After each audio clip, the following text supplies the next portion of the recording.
Ahí tú has calculado la... Tú mismo la fuerza. Sobre antibióticos que inhiben la síntesis. Que inhiben la síntesis de ácidos nucleicos. Ya ustedes han hecho las clases de todos los antibióticos, ¿no es cierto? No nos falta nada, ¿no? ¿O sí? Ya. Entonces, ustedes conocen la principal clasificación.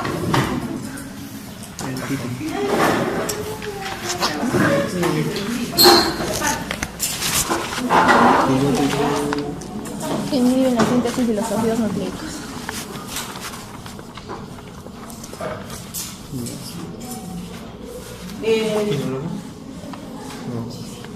¿Cuántas clasificaciones hay de los antibióticos?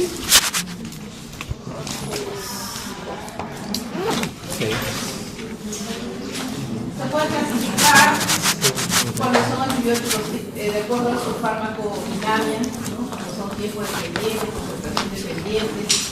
Se puede clasificar de acuerdo a su modo de acción. ¿Cómo se clasifican de acuerdo a su modo de acción?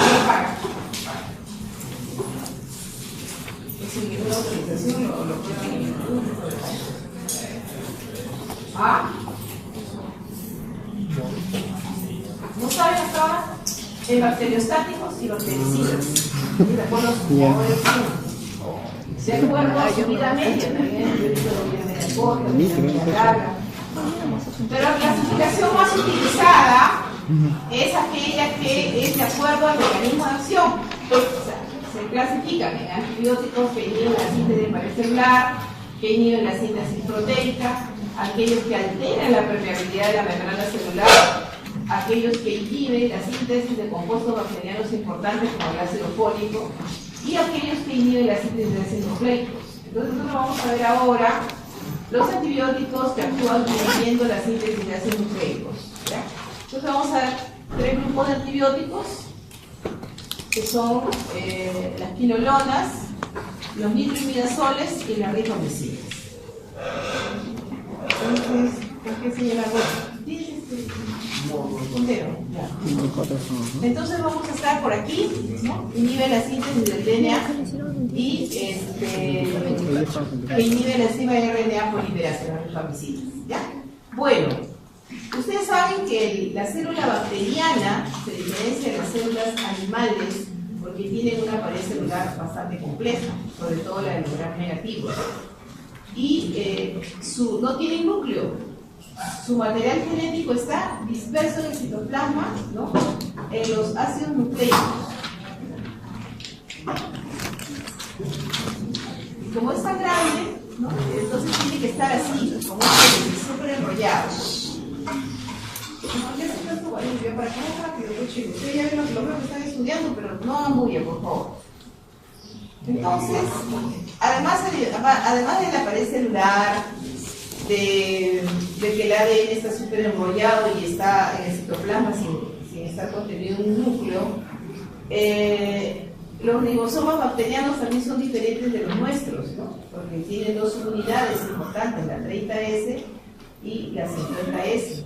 Que algunas bacterias tienen el 70S. Entonces, esos ribosomas no tenemos nosotros. Hay antibióticos que son inocuos para nosotros porque sus mecanismos de acción son sobre estructuras bacterianas que son muy diferentes de las estructuras nuestras, ¿no? Entonces, ahí está pues, lo que vamos a hacer ahora. Las rifamicinas, que actúan inhibiendo la enzima de RNA polimerasa, dependiente de DNA, las quinolonas, que actúan sobre las topoisomerasas, y la DNA girasa. Esos son básicamente lo que vamos a hacer ahora, y los nitroimidazoles que rompen las cadenas de DNA.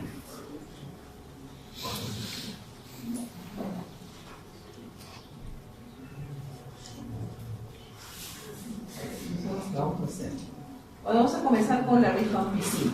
La verdad es que me puse la clase que era, bueno, ya el pasado, pero bueno.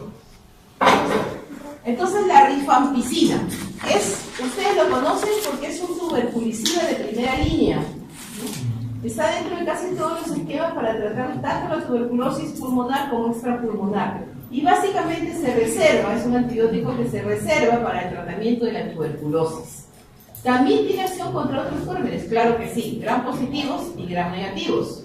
Gram positivos sobre todo el estafilococo, es un buen antiestafilocócico.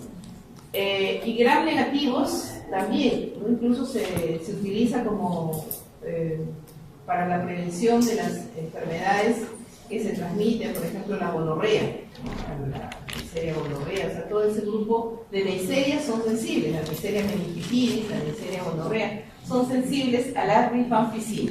Pero básicamente, cuando se usa como monoterapia, desarrolla resistencia, entonces tiene que usarse como parte del esquema cuádruple de tuberculicida de primera línea. Esa es su principal utilidad. Como eso se tienen que acordar. Su mecanismo de acción es uniéndose a la enzima RNA polimerasa y de esta manera se bloquea la síntesis del RNA mensajero. ¿Y siguen los murmullos? Bueno, entonces es un antibiótico que tiene, ¿por qué se utiliza la tuberculosis? Porque tiene mucha capacidad para penetrar al intracelular.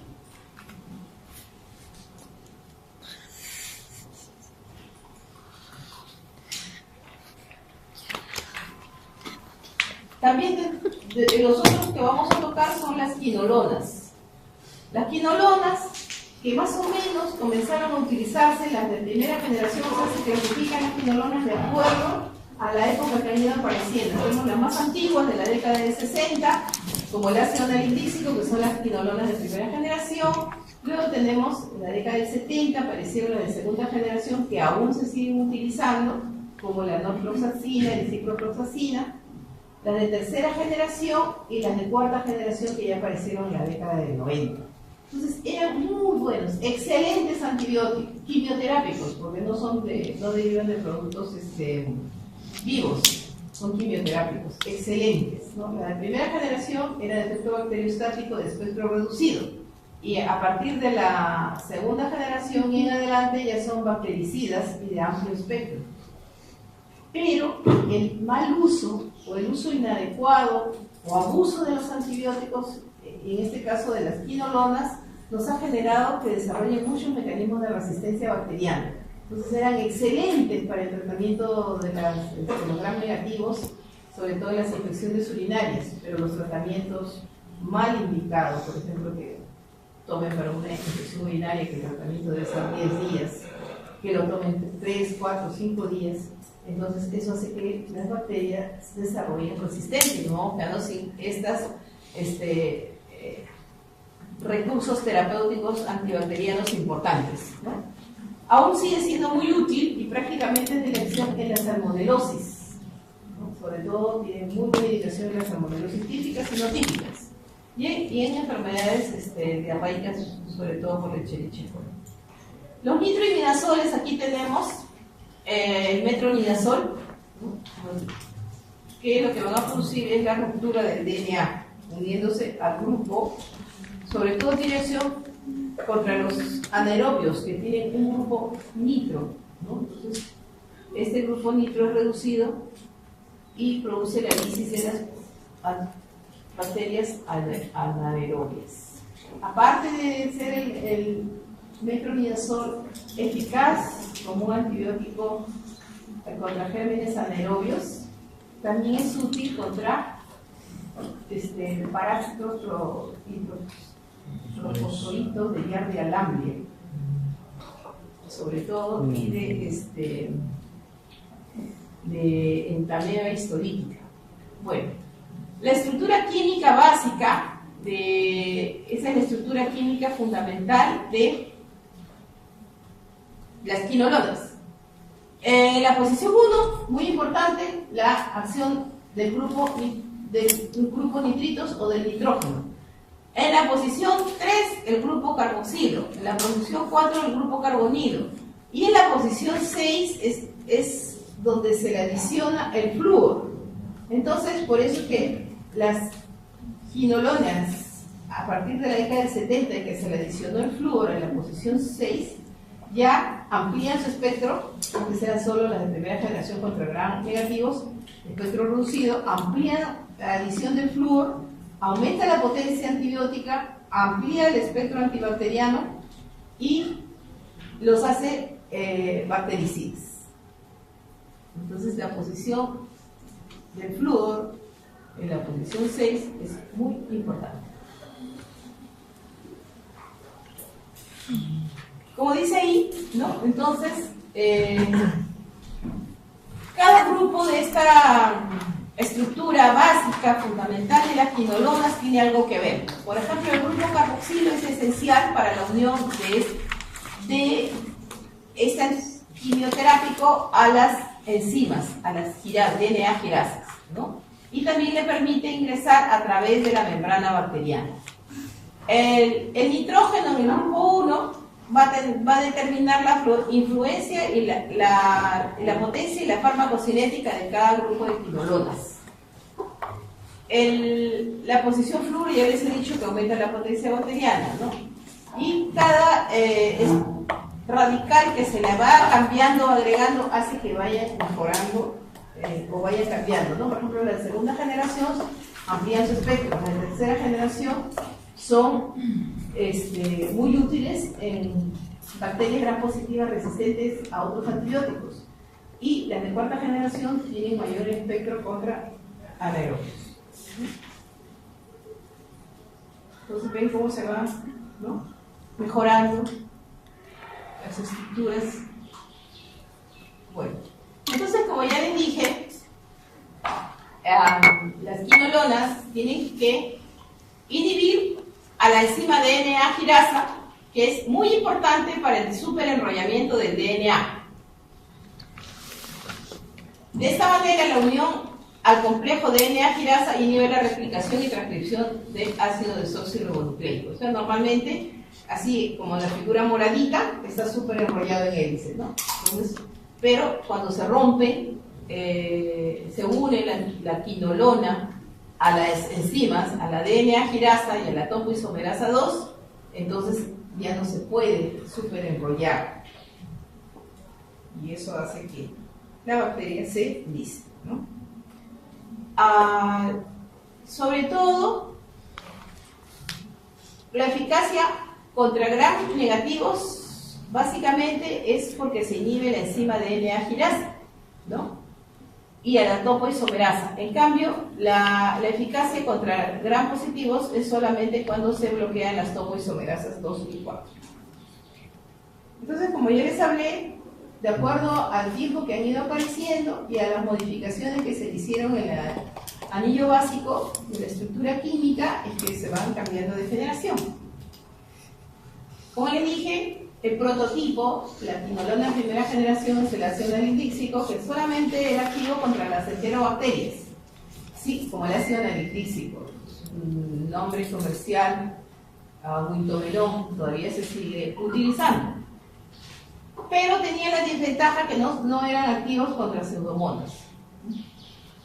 Estaban el ácido nalidíxico, el ácido oxalínico, la cianoxacina, rosoxacina, el ácido pipemídico y el ácido espirimídico.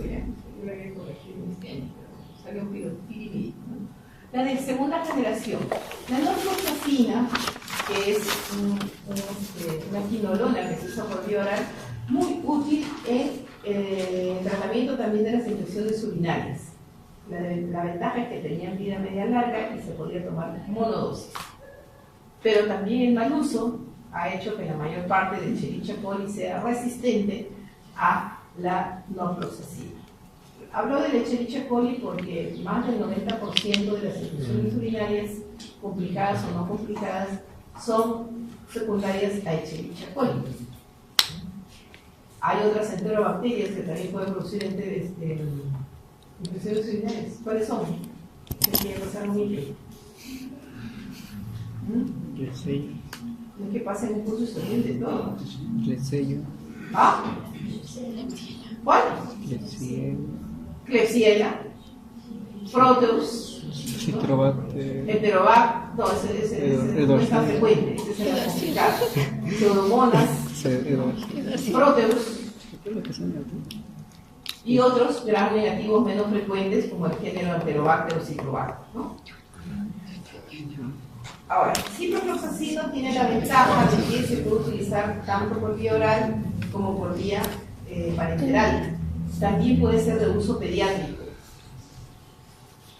Igual, la mayor parte de Escherichia coli ha desarrollado resistencia, pero nos puede ser útil para otros gérmenes. Por ejemplo, le digo que al momento actual puede ser de lesión en la salmonelosis, puede ser usarse en combinación antibiótica cuando hay multiresistencia de las pseudomonas, porque sí, las de segunda generación ya tienen acción contra las pseudomonas, ¿ya? Aparte contra estafilococo, o sea, contra los gram positivos, porque las primeras no tenían contra gram positivos. El ciprofloxacina sí tiene acción contra estafilococo, ¿no? Estafilococo epidermidis.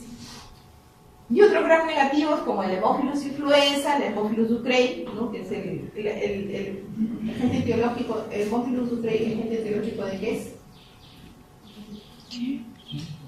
Chicos, yo estudié micro hace más de 30 años. Chancro.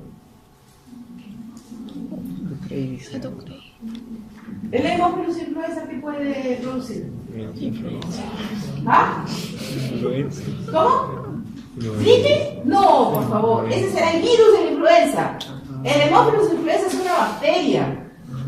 Chicos, por favor, tienen que estudiar, por eso es que a mí no me gusta ni que graben ni que se copien, porque eso no pasa que solamente se limiten a algunas cosas así chiquitas. Tienen que leer, no olvidarse, estudiar bien. El virus de la influenza es muy diferente del Haemophilus influenza. El Haemophilus influenza es un bacilo, es una bacteria, un bacilo gram negativo, pero puede producir, coloniza las fosas nasales, la orofaringe.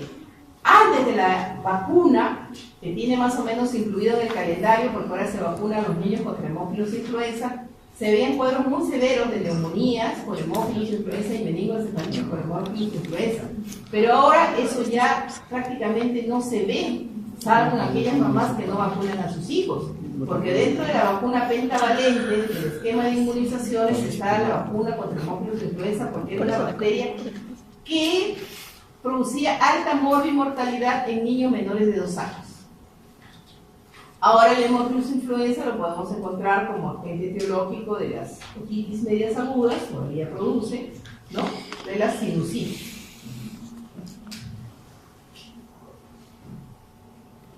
La ciprofloxacina, ¿no? Y la ofloxacina, por ejemplo, puede tener acción contra algunas cepas de micobacterios, incluyendo el Mycobacterium tuberculosis. Entonces, se puede utilizar ya en esquemas alternativos, ¿no? Para cuando hay TB, MDR o IDR. O sea, cuando ya ha hecho resistencia a las drogas tuberculicidas o tuberculostáticas, ¿no? Bueno, las de tercera generación, ¿qué cosa les dije? Que había empleado contra gram positivos, ¿no es cierto? Aparte, sigue siendo importante para gram negativos, pero amplían contra algunos gram positivos que no cubrían las de segunda generación, ¿no? Las de segunda generación son excelentes para el estafilococo. Y vamos a ver sus usos clínicos más adelante, pero también es útil en el estreptococo, en infecciones por estreptococo piógeno. ¿Qué puede producir estreptococo piógeno? Porque si no saben qué cosa produce, no saben para qué es el antibiótico. ¿Ah? Estreptococo piógeno, ¿qué puede producir frecuentemente? Faringitis, ¿no? ¿Qué más? Piodermitis, impétigo, sobre todo el impétigo costroso, porque el impétigo muloso lo produce el Staphylococcus aureus.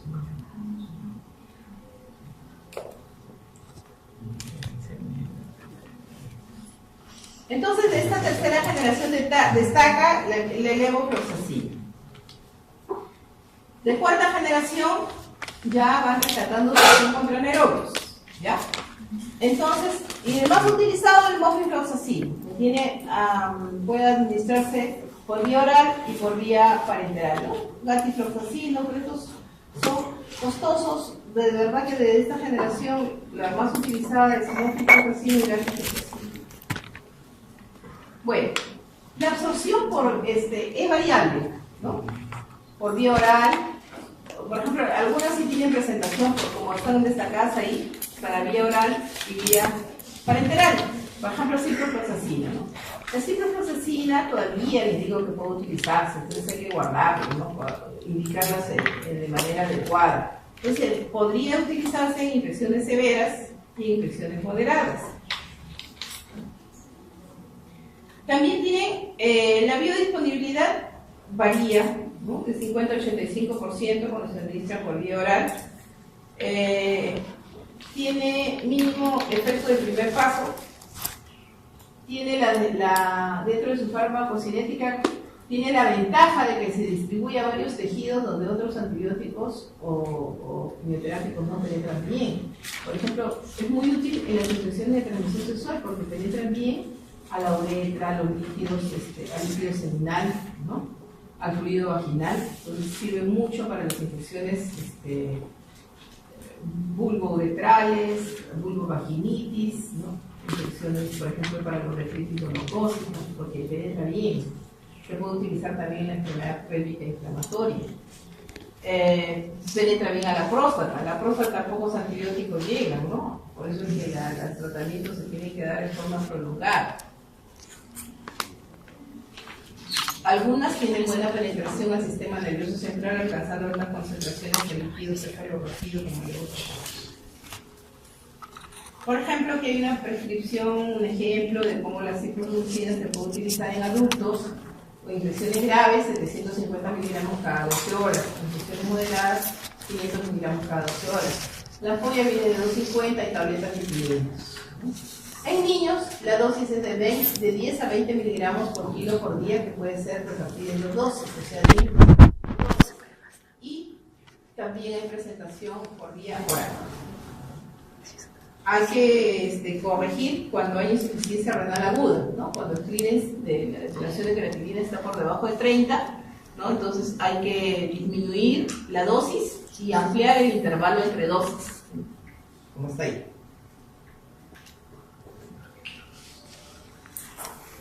Bueno, esto ya lo hemos comentado, que las quinolonas, las fluoroquinolonas tienen mejor propiedades farmacocinéticas y farmacodinámicas comparadas con las quinolonas de origen.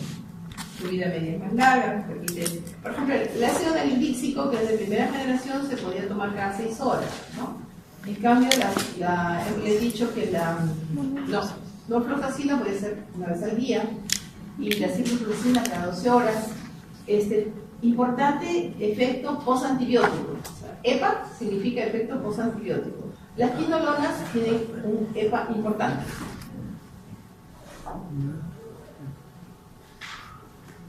Mofifloxacina y gatifloxacina, que son de cuarta generación, tienen gran actividad contra estafilococos y estreptococos, anaerobios y gram negativos, pero van perdiendo actividad contra pseudomonas aeruginosa. O sea, en realidad, de todas estas, la que se rescata como un antibiótico o un quimioterápico antipseudomonial es la ciprofloxacina.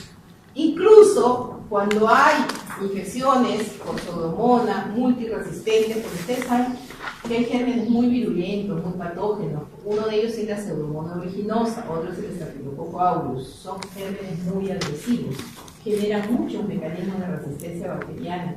Entonces, por ejemplo, tengo un paciente que se le aísla, pues tiene una malformación urológica y está haciendo una sepsis de foco urinario, no se le va a dejar morir, ¿no es cierto? Está bien, el urocultivo y el antibiograma me dice que es resistente a todo. Y de repente solamente puedo darle colistina.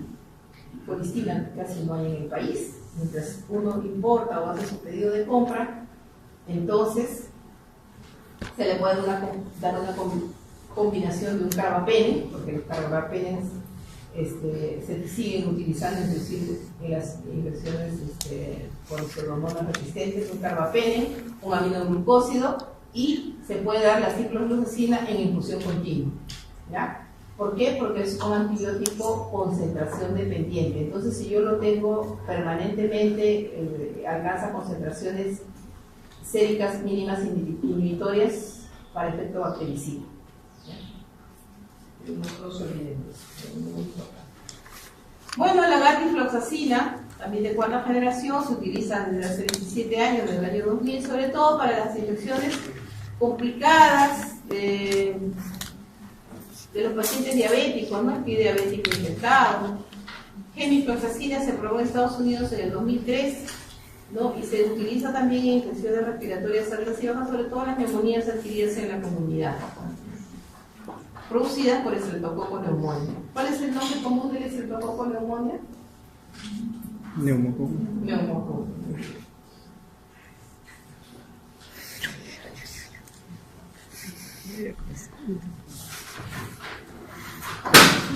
A partir de las fluoroquinolonas, o sea, de las de segunda generación, ¿no?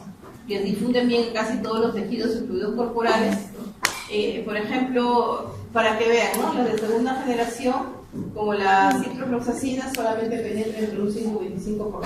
Entonces, eso no puede ser para infección en el sistema nervioso central, porque es muy pobre su penetración. Entonces, si penetra poco, su concentración sérica va a ser muy pobre. En cambio, la esporfloxacina llega hasta un 90%. Bueno, entonces, sus usos clínicos. Las de primera generación quedan reservadas para infecciones urinarias y infecciones entéricas, como las diarreas. Las de segunda generación ya tienen efectividad, bueno, contra infecciones urinarias complicadas, prostatitis, uretritis, cervicitis, gonococito, osteomielitis, sobre todo por el estafilococo, ¿no? Ahora, como les he dicho, cada vez van generando resistencia a antibióticos. De repente, si ustedes van a provincias o en zonas donde no se utiliza mucho, porque los gérmenes desarrollan resistencia local. Ustedes saben que el mecanismo de resistencia bacteriana se puede heredar de generación en generación. En el hospital donde yo trabajo, en el hospital Raveliano, la mayor parte de Escherichia coli es resistente a ciprofloxacina, porque se usa bastante. La mayor parte de pseudomonas son resistentes, pero de repente ustedes ven un paciente en otros lugares que a lo mejor todavía ven el antibiograma, el antibiograma y son sensibles. Entonces sí podrían utilizarse, ¿no? Aparte de las infecciones urinarias, también se pueden utilizar en infecciones respiratorias como bronquitis, ¿no? O infecciones cuando se complican las bronquiectasias, que se infectan, en otitis externa por pseudomona, en sinusitis, en neumonía intrahospitalaria asociado a un aminoglucósido cuando es una neumonía intrahospitalaria por gram negativos. Como les digo, sigue siendo útil para enfermedades diarreicas y en pacientes con neutropenia febriles, pero no como monoterapia, sino asociados a aquellos sitios donde a los gram negativos son sensibles, se puede utilizar, o sea, asociado a aminoglucósidos. Pero si hay resistencia en pacientes neutropénicos, ni hablar, no va a controlar la infección. Entonces, tenemos que sí puede utilizarse en infecciones de piel y tejidos blandos, ¿no? Porque hay infecciones en pacientes que tienen algunas lesiones, por ejemplo, psoriasis, ¿no? Entonces, que hacen infecciones mixtas, porque normalmente, si alguno de ustedes se hace una lesión con solución de continuidad en la piel, estafilococo epidermidis, estreptococo, ¿qué más? Ay, ¿tú qué conversas? ¿Qué otros gérmenes habitan en la piel? Pseudomonas, ya. Entonces, esos son los gérmenes. Por ejemplo, un gran quemado se puede infectar de pseudomonas y eso es lo que lo mata, ¿no? Entonces, se puede utilizar de primera línea ciprofloxacina. En las úlceras crónicas infectadas, en las úlceras del pie diabético, en las úlceras de la enfermedad vascular periférica, la foliculitis por gram negativos, el acné por gram negativos, ¿no? En las infecciones en los espacios interdigitales que no son micóticas, ¿no? Eso generalmente en las personas diabéticas o personas que usan mucha zapatilla, que no se secan bien los dedos, proliferan estas bacterias mixtas, micóticas y por gram negativos, ¿no? En infecciones de heridas quirúrgicas, en infecciones de transmisión sexual, como ya les he mencionado, ¿ya? Y en infecciones cutáneas por micobacterias no tuberculosas. Y también puede utilizarse en la lepra lepromatosa junto con dapsona y clofazimina. Muy bien, entonces como yo les dije, ¿no? ha desarrollado muchos mecanismos de resistencia bacteriana. Ya, sobre todo El primer mecanismo de resistencia es contra los moléculas blancos. O sea, ¿se acuerdan que su acción era unirse a la DNA topoisomerasa? Entonces, eso ya ese es su principal mecanismo de resistencia, ¿no? Después, ¿se acuerdan que tenía que, para actuar contra la DNA quinasa, tenía que penetrar la membrana celular? Entonces, otro mecanismo de resistencia es que la membrana se hace impermeable a la citoprocesina, ¿no? Y otro mecanismo de acción es actuar contra las bombas de flujo, ¿no? De los iónicos. Entonces, esos son sus tres principales mecanismos de resistencia bacteriana. Y, obviamente, como les mencioné hace un momento, son transferibles de generación en generación y también hacen resistencia cruzada con otras quinolonas. Bueno, dentro de las reacciones adversas, en realidad son fármacos bien tolerados, ¿no? Bastante bien tolerados. Pero pueden dar algunas molestias gastrointestinales, por ejemplo, náuseas, vómitos, disconfort abdominal, diarrea, y cuando se usa en forma prolongada, puede dar colitis por antibióticos. ¿Qué germen prolifera en la colitis por antibióticos? Clostridium difficile. ¿Quién ahora enseña? ¿Quién es el jefe del curso de micro? Leo. ¿Usted es el doctor Leiva?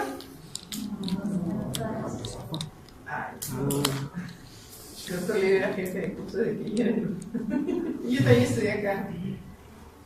La promoción. ¿Qué promoción son ustedes?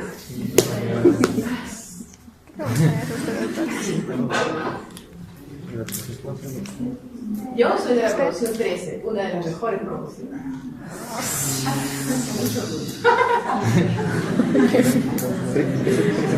Sí, de verdad, es una de las mejores promociones. Hicimos historia en la facultad. O sea, siempre destaca la promoción. La primera promoción era excelente, la ministra sabía de la primera promoción. La segunda promoción también, ahí ya no. Bueno, probablemente, ¿no? Por ejemplo, la promoción octava también es reconocida. Después la promoción 10, creo que eran las pares, 5 ya nosotros así parece. La promoción 13 también, bien reconocida por los promedios que sacaban, los promedios altos. Entonces, ¿y ahora de qué están bien? ¿Están los promedios altos? No, pues porque últimamente se han dedicado a estudiar nada más que de copias, de slides, y si no le dejan ya entran en crisis. En cambio, nosotros teníamos, para probar fármacos, teníamos que estudiar Goodman y Gilman. Mínimo tenía que hacerse todo el compendio de Gitter. ¿No? Entonces, nadie se venía a dar un examen si por lo menos no habían estudiado el mataburro Gitter. Pero la mayoría que quería sacar buena nota estudiaba Goodman y Gilman. Pero ahora creo que nadie le veo por ahí con esos textos.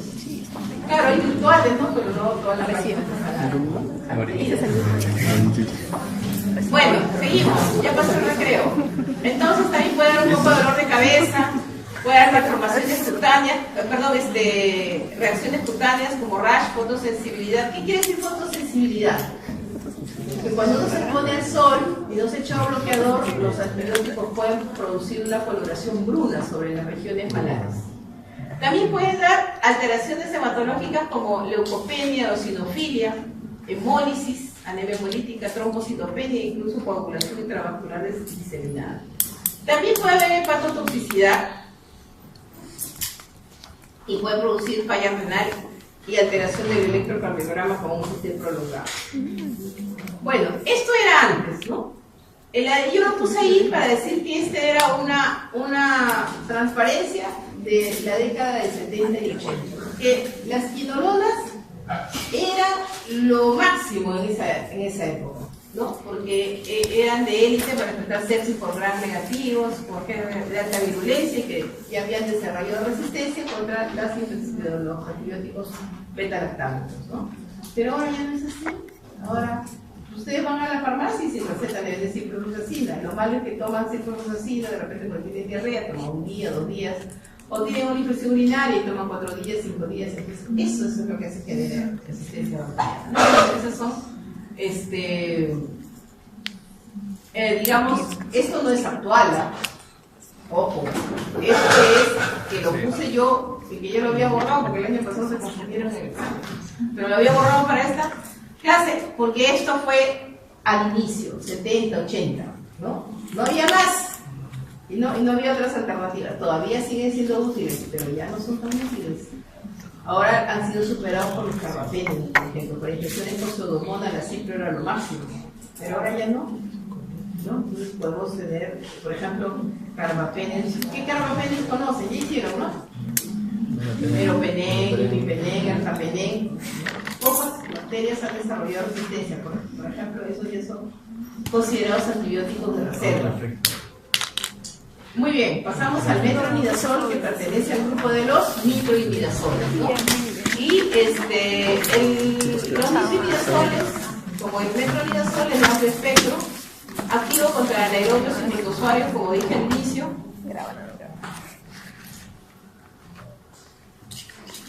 Entonces lo utilizamos básicamente para infecciones, yardiasis, amebiasis, para la amebiasis intra y extrahepática, y para las infecciones vaginales como producidas por tricomonas vaginales. Por ejemplo, para la vulvovaginitis, el metronidazol se usa en forma tópica, en forma de óvulos, ¿no? Para las infecciones, porque es muy activo contra tricomonas vaginales. Incluso vienen en combinación con antimicóticos, porque a veces las infecciones, la vulvovaginitis son mixtas, ¿ya? Para la amebiasis hepática y prehepática, excelente, y la yardiasis sigue siendo muy útil el metronidazol, pero también sirve para infecciones por gérmenes, bacterias anaerobias.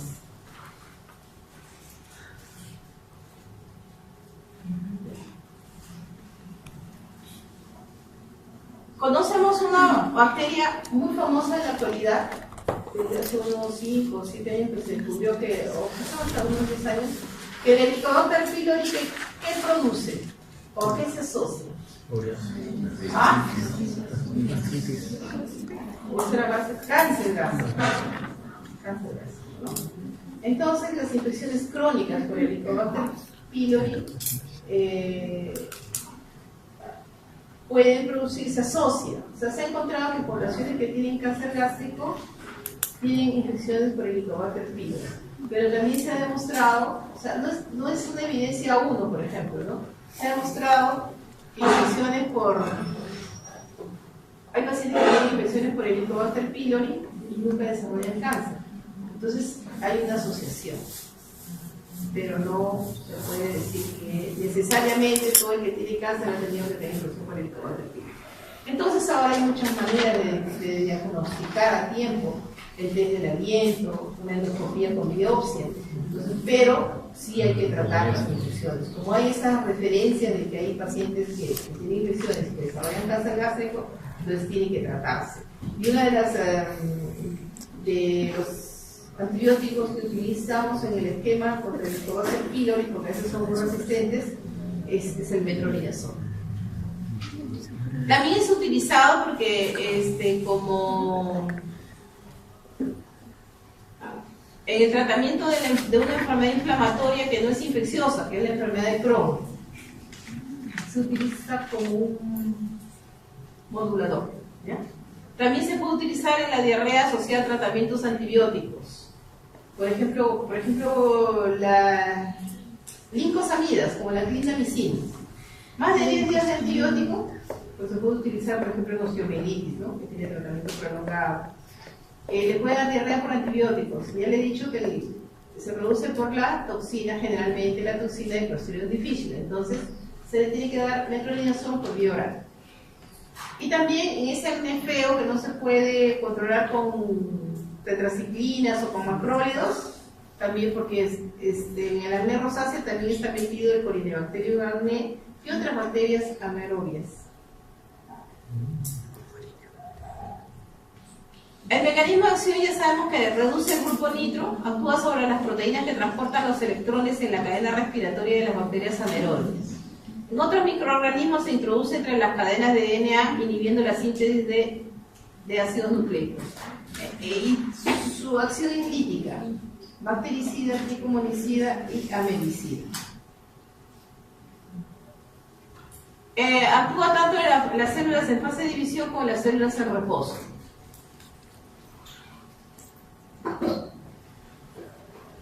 Dentro de los protozoarios, ya les he dicho, Trichomonas vaginalis, Giardia, Lamblia, y dentro de los anaerobios tiene mucha acción contra el bacteroide fragilis, ¿no? Fusobacterium, Bebionella, Clostridium difficile, como les he dicho, Clostridium perfringens, Eubacterium, Peptococcus, Streptococcus, ¿no? Incluso se puede utilizar en infecciones odontogénicas, ¿no? En la enfermedad periodontal crónica también. ¿Ya? No es efectivo contra gérmenes aerobios comunes, aunque sí puede actuar frente al Haemophilus vaginalis. El Haemophilus vaginalis es una bacteria de la negativa.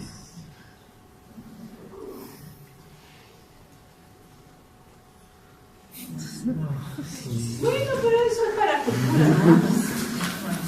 Pero sabe, es que ustedes lo que no se hagan bolas, porque lo que tienen que acostumbrarse, por eso es que yo les menciono, ¿por qué? Lo que es utilizado, Bacteroides fragilis, ¿dónde invaden? ¿Qué producen? Dentro de las infecciones intraabdominales, el Bacteroides fragilis es muy importante, ¿no? Por ejemplo, les he repetido como 5 veces que el Clostridium difficile es el agente de ¿qué? De la diarrea asociada a antibióticos, ¿no es cierto? Les he ido mencionando pues, la entamedia histolítica que produce amebiasis. Entonces ustedes no se tienen que hacer problemas. Agarran su libretita y ponen entamedia histolítica, amebiasis. Entonces quiere decir que el metronidazol es útil en la amebiasis. Pues. O sea, es fácil, no tienen por qué hacerse tanto problema. Ustedes se acuerdan de todas las infecciones bucales, las odontogénicas, ¿quién prolifera en la boca? Gran positivos, aerobios, anaerobios, ¿qué prolifera? Ajá.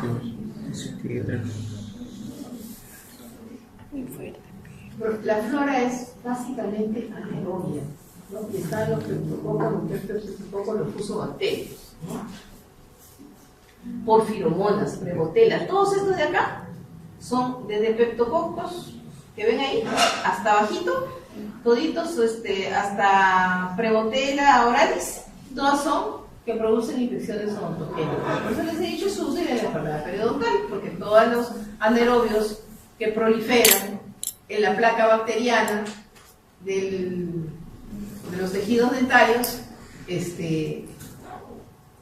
son sensibles al metronidazol. Les he dicho que sirve para infecciones vaginales, porque la Trichomona vaginalis, que es un protozoario que habita allí, cuando hay ese desbalance produce infecciones, entonces sirve, pues ya les he dicho, compra su óvulos, todavía estamos juntos, ¿no? Así que no hay mucho problema, por eso les digo, tienen que acordarse, ¿no? Otra infección que produce la vulvovaginitis es Gardnerella vaginalis, pero ese no es un trofozorio, no es un protozoario, es una bacteria. Entonces, por eso yo decía aquí les enseña micro, porque tienen que acordarse de asociar, ¿no? Cuando uno lo ve así árido, no provoca acordarse, pero cuando uno ve agente etiológico, enfermedad más o menos identificable y tratamiento antibiótico, entonces se hace unidad clínica y es más fácil el entendimiento. El metronidazol se puede administrar tanto por vía oral como por vía intravenosa, obviamente, y por vía tópica, ¿no? Inclusive, como les he dicho, por vía intravaginal. Por vía oral es para las infecciones comunes y corrientes como la giardiasis, como la amebiasis no complicada para completar el tratamiento, ¿no? Pero la vía endovenosa fue para infecciones por anaerobios, infecciones serias por anaerobios. Para la vía oral también se puede utilizar para las infecciones por Clostridium difficile. Tiene que ser por vía oral porque actúa ahí, tiene que tener altas concentraciones intraluminales en el intestino. Y por vía tópica, intravaginal. Se distribuye en la mayor parte de tejidos y fluidos corporales, incluyendo el hueso, la bilis, la saliva y los fluidos peritoneales. Por eso les he dicho, ¿no? En infecciones peritoneales, peritonitis, ¿cuál es el agente? O sea, aparte de los gram negativos, ¿qué anaerobios hay? El Bacteroides fragilis. Por eso que se utiliza en peritonitis. Cruza la barrera hematoencefálica, producido niveles significativos en líquido cefalorraquídeo. Entonces, ¿se acuerdan cuáles son las complicaciones de las celulitis, que puede ser una celulitis prioritaria, que puede ser una complicación de una infección odontogénica, de un absceso de cráneo, que puede dar abscesos intracraneales, ¿no es cierto? Incluso con trombosis del seno cavernoso. Entonces, el metronidazol en ese caso, como es útil para todos los bichos de los dientes, ¿no? Son sensibles, entonces si es esa complicación, porque así va, un absceso dentario, ¿no? Va a producir una celulitis periorbitaria y un absceso intracraneal, entonces se puede utilizar, pero eso se tiene que utilizar como por vía endovenosa. También cruza la barrera placentaria y se excreta en la leche, ¿no? Pero eso se utiliza, no está demostrado que haya producido efecto teratógeno, pero se tiene que usar con mucha precaución en las mamás en las que están.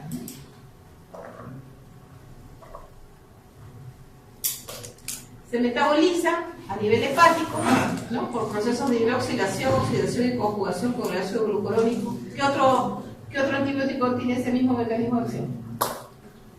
También contra anaerobios. El clorofénico. El metabolito más importante es el 2-hidroximetilmetronidazol, que también tiene actividad bactericida y antiprotóxica. Se excreta por vía renal, un 60-80%, pero también se puede excretar en las heces, ¿no? Incluso puede excretarse por vía biliar. Si el paciente tiene enfermedad renal crónica, no es necesario corregir la dosis, ¿no? Se puede remover por hemodiálisis, pero no por diálisis peritoneal. En pacientes con difusión hepática, el metabolismo es más lento, produciendo acumulación del fármaco y sus metabolitos, requiere reajuste de dosis. Los ancianos y los niños prematuros muestran una reducción de metabolismo hepático, aumentando la vida media de eliminación. Claro, porque ustedes saben que los niños todavía no están desarrollados bien el sistema de la glucuronidrotransferasa. Entonces, por eso hay que tener mucha precaución, sobre todo en los niños prematuros. Reacciones adversas. Puede provocar neutropenias, difusión hepática. Puede provocar también convulsiones y neuropatía periférica. Mucho cuidado con los pacientes que tienen epilepsia, mejor no administrarlo, ¿no? Y como les dije, tiene categoría B de riesgo del embarazo. No se recomienda en el primer trimestre de la gestación. Puede provocar serostomía, que puede contribuir al desarrollo de enfermedad periodontal, caries o candidiasis oral. O sea, si bien es cierto que casi todos los gérmenes que producen infecciones odontogénicas son sensibles y que incluso pueden ser indicados en la enfermedad periodontal, también se ha visto que puede desencadenar enfermedad periodontal, ¿no? O sea, se tiene que utilizar con mucha precaución.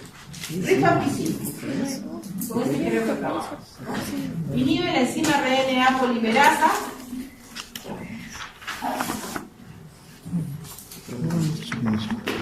Es bactericida a la dosis que se utiliza como fungicida. Ya les habíamos dicho esto. Sí. Actúa tanto contra las lesiones cavitarias, como le había dicho, de la tuberculosis pulmonar como extrapulmonar, lesiones gaseosas. Es muy sensible al Mycobacterium tuberculosis y otros micobacterios como el bovis, el Cassacia, el marinum y el lepra. Algunas cepas de Mycobacterium avium, Mycobacterium intracelular y Mycobacterium fortuitum también son sensibles. Es extremadamente activo contra la Neisseria meningitidis, contra el Staphylococcus aureus, Haemophilus influenza, Legionella pneumophila, que puede producir una neumonía típica, ¿ya? Y también tiene cierta actividad contra Chlamydia trachomatis, poxvirus y adenovirus, pero no se utiliza más que de reserva para tuberculosis. Se utiliza pues también para poder hacer, como digo, profilaxis, ¿no? Infecciones de Haemophilus influenza, el tratamiento de la lepra, el tratamiento de neumonías atípicas, cuando no hay otra cosa, ¿no? Pero a lo mejor no se usa. Se absorbe muy bien por vía oral. Incluso se ha visto, antes se daba 2 veces al día, ahora se da en 2 dosis, porque se ha visto que eso reduce la hepatotoxicidad, porque en el tratamiento de la tuberculosis, una de las causas de las reacciones adversas es la hepatotoxicidad, porque la isoniazida es hepatotóxica, la rifampicina es hepatotóxica y la piracinamida también es hepatotóxica. Entonces, cuando se desarrolla la hepatotoxicidad, ¿no? Más o menos se detecta cuando las transaminasas suben 2 o 3 veces su valor normal, entonces hay que suspender el tratamiento y volver a iniciar poco a poco. Entonces se ha demostrado que dando la rifampicina cada 24 horas, la isoniazida también cada 24 horas, y no juntos, se reduce la hepatotoxicidad.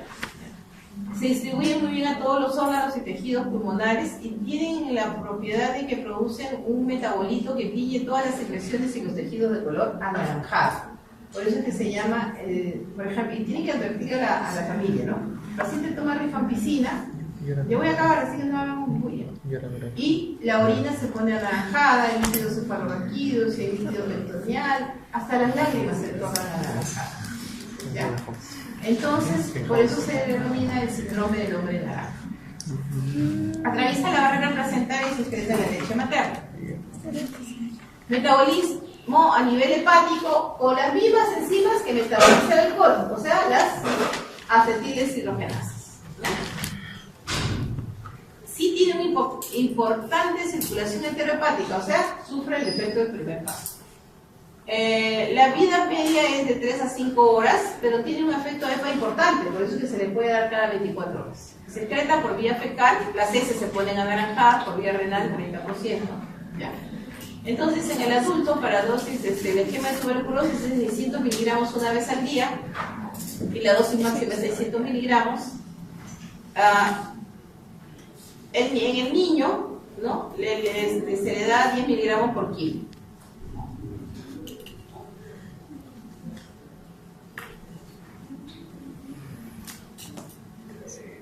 En el adulto la dosis máxima es 600 y en el niño es 300. ¿Qué más? Como dice acá de lo que ya le dije, ¿no? Que hay que tener mucha precaución en los pacientes con hepatopatías, ¿no? O que se encuentren recibiendo tratamiento con otros fármacos hepatotóxicos, como es el caso de la tuberculosis, ¿no?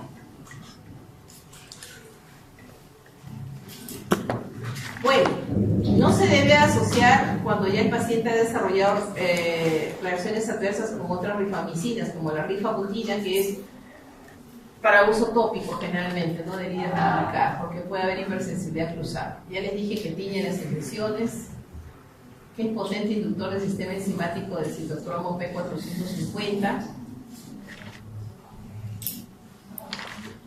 Puede dar diarrea, vómitos, dolor abdominal, colitis pseudomembranosa, pancreatitis, pirosis. Las reacciones cutáneas adversas como la urticaria son un poco frecuentes y lo que les dije, el síndrome del hombre naranja, ¿no?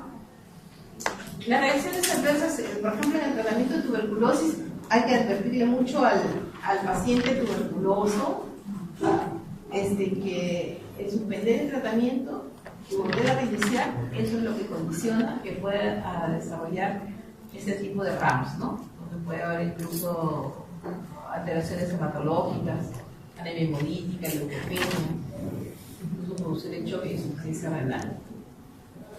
A nivel renal puede haber compromiso de glomerulonefritis, síndrome nefrótico, nefritis intersticial. Muy bien.